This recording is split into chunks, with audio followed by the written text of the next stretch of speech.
I mean, so far it's been absolutely amazing. I mean, I think this is by far the best event I've ever been to so far, and I really mean that. I haven't been competing for that long, so I haven't had tons of experience and stuff like that, but I know from the people that have been around for a long time, this has definitely been, everyone's talking about how good this event is. The production levels have been absolutely amazing. The tournament so far is running really well. We had a fun day yesterday with the 2v2, and now we started the main tournament today, and it's been really good so far. No, I've never been to Ukraine before. This is the first time. It's been fun so far. I tried a little bit of the local food. I keep it simple. Normally when I travel, I just eat what I know, stuff like that. I've tried a little bit of it. It's been really good there so far, but I normally keep it quite safe with what I already know.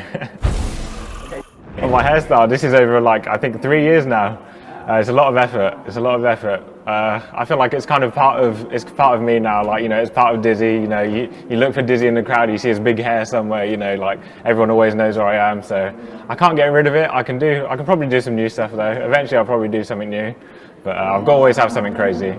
It wasn't anything too crazy before. I just woke up one day. I was like, yep, I want to dye my hair today. I did it, and I haven't gone back since. So.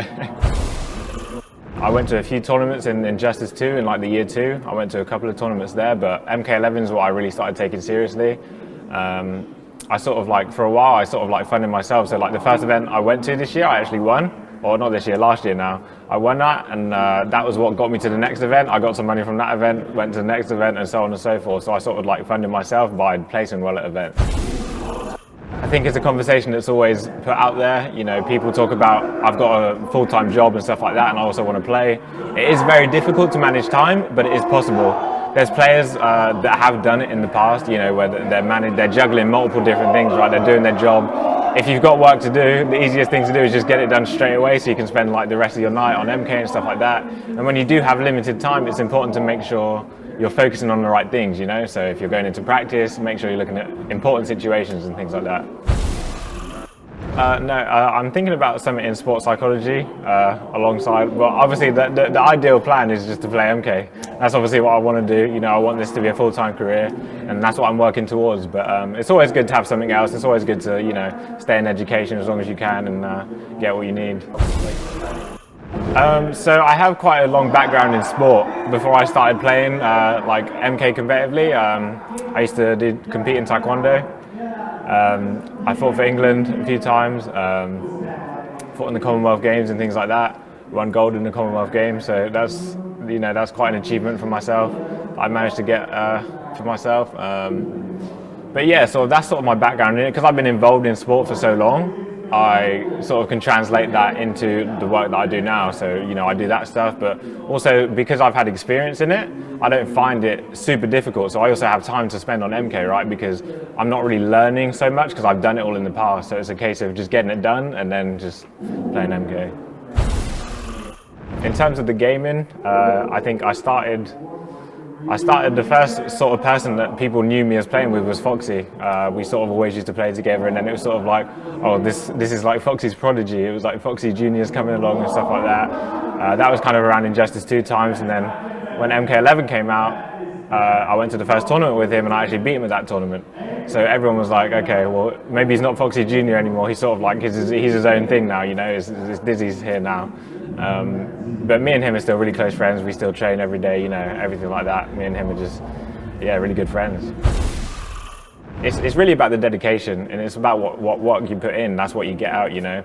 If you don't have them top level people to play with all the time, then look, you know, watch the videos, watch the streams. I mean, you got this event, right? This would be a perfect event to watch, and you look at, okay, who's at the top level right now? What are they doing? What can I implement from what they're doing into my own game plan? I think a big part of fighting games that people don't necessarily realize when you're looking from the outside in is the mindset behind what the players are doing, you know.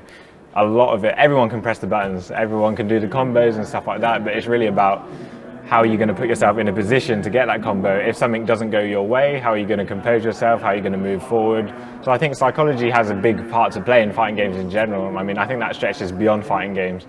You know, that goes to fighting games, FPS games, anything really. You know, when something doesn't go your way, you have to compose yourself, come back, be ready. You know, if something does go your way, you can be really happy, but you've also got to make sure you bring yourself back down. You know, you could have a really good round and you keep trying to push it forward, and then all of a sudden it goes straight back the other way, you know. So I think the psychology side of the games is really important. I think it's almost more important than actually playing the game itself, you know, than pressing the buttons. Everyone can do that, you know. You don't have to be Sonic Fox winning multiple majors and tournaments to press the buttons, you know. Everyone can do it, but it's about how you compose yourself in the game. When you're in some really clutch situation, you both got 1% health, it's like your heart rate is going at 100 miles an hour, it's like you've got to compose yourself, what you're going to do. Hopefully you've practiced that situation, but if not, it's more about, some people try and play with the purpose of everything they do there's a reason behind it, right? So every button they press, they've thought about why they're going to press that button, whereas some players play more off instinct, so they just, you know, they think of something that comes to them and they just do it. I think there's different players in that respect. When it comes down to the clutch moments, sometimes a player that knows what he wants to do is going to win. Sometimes a player that just plays off his heart is going to win. You know, sometimes you just got to believe in what you're thinking. The first thought that comes to your head, just do it. You know, sometimes it's not going to work though. Where do I put myself? In the middle somewhere. I think I'm definitely like, for example, me and Foxy started playing, right? We play very differently. Even though like we started playing when I was learning, we play very differently now. I'm more of like a instinctive player where he's more of like a methodical player. So he'll think about what he's going to do before he does it, and there's probably a reason that he's going to do what he's doing. Whereas sometimes I'll just believe in what I'm going to do, you know, I'll just do it. But I would say I'm in the middle. I think that's one of the harder part of fighting games though. That branch between knowing what you're going to do and just doing things, it's really important. I think it's very difficult as well. It's very difficult to learn because you can't practice the tournament situations that you get put into sometimes, you know. When you've got 1% health left and your heart rate is going at 100 miles an hour, you can't put that into a situation at home in practice, you know. When you're sat at home in your bedroom, you're comfortable. When you're at a tournament on a big stage with lights on, you know, there's a crowd sometimes, you can't practice that at home. That's just, you've got to be in the moment to sort of understand what it's like. In terms of MK, because it's such an individual game, and something can change just just in a moment, right? You just click your fingers, it's just, you have momentum now, the other person has momentum. I feel like if someone was telling you what to do all the time, I don't think that would necessarily help as much because, like I said, everyone plays differently. You have players that play instinctively, you have players that play, you know, not by the book, just what they believe in. And sometimes there can be a clash of that, you know.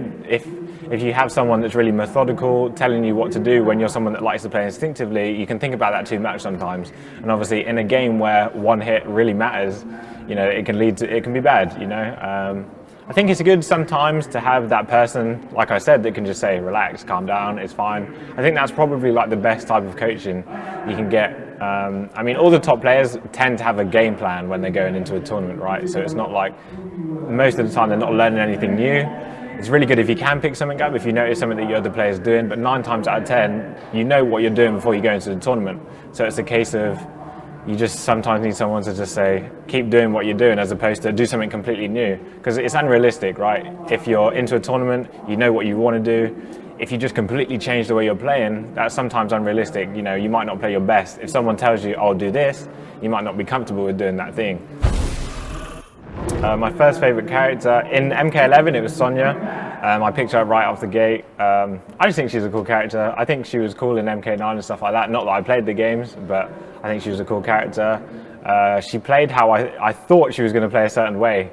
It turns out she didn't actually play the way I thought she was going to play. I thought she was going to be like a Rushdown character, like completely. Turns out she was a zoner. She had a lot of zoning. I ended up sticking with her for the full year of Pro Comp. I don't play her very much anymore. I'm hoping for some buffs at some point. So buff Sonya, please, buff Sonya. But yeah, I don't really play her so much anymore, but she was definitely the first character I sort of went towards in MK11. You're always on the back foot, right? So like I said, back into the tournament situation again, when your back's to the wall and you're firing projectiles, one person just has to get a jump in. They need to jump one time and they could just end the game, you know? Whereas the zoners tend to have like weaker tools up close, and sort of a Rushdown character has better tools up close, obviously. So if that character does end up getting in, it can be very difficult for the zoners to get out of that situation. So I think when you put it into a tournament perspective, it's very difficult sometimes to play a zoner because you're always walking backwards, the other person's trying to put the pressure on all the time. And again, it's like, you're thinking, I've got to stop them from getting in. You can start panicking, you know, when they start jumping or they duck a projectile and stuff like that, you again start panicking. And it's back to psychology point of view where you need to calm down, you know, you need to stay cool and be ready for that type of situation. I would say like I like a character that can do a bit of everything. Like for example, I'm playing a character like Liu Kang at the moment. He's got a bit of everything, but once he gets going, he really gets going. Same with Jackie. She's a Rushdown character. In the previous game, like Injustice 2, I also played a Rushdown character.